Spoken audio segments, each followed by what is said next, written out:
This is 2 Minutes Together, a ministry of Central Lutheran Church, Eugene, Oregon.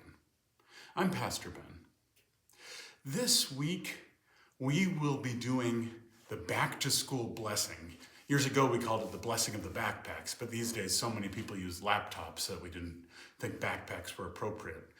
But I want to just reflect on that back-to-school blessing and what it is we're actually doing when we do that. See, we provide a blessing for the children and the teachers who are going back to school.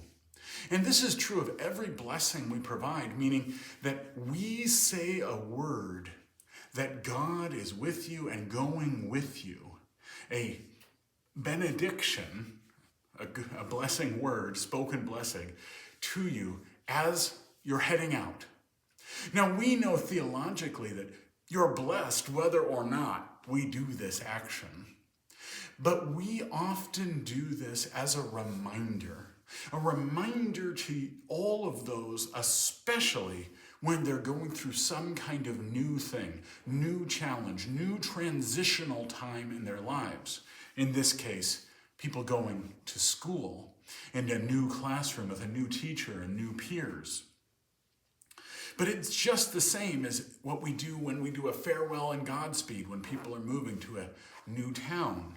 Or quite frankly, what we do at the end of the worship service. As you're leaving this space, we do a benediction and we provide a blessing from God to remind you that God is with you all the time.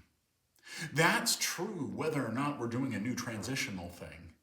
But that is when we need to be reminded that you are indeed valued by God, and that no matter what you're going to face, and especially if you're anxious about it, that God is still with you. Very true and very important for those who are in moments of transition, but I think equally important for those who are not, for whom today looks very similar to yesterday and tomorrow will look very similar to today. There, God is with you too. And so when we do these blessings, we are reminding ourselves of the truth of God's presence for all of us at all times. This has been 2 Minutes Together. I'm Pastor Ben.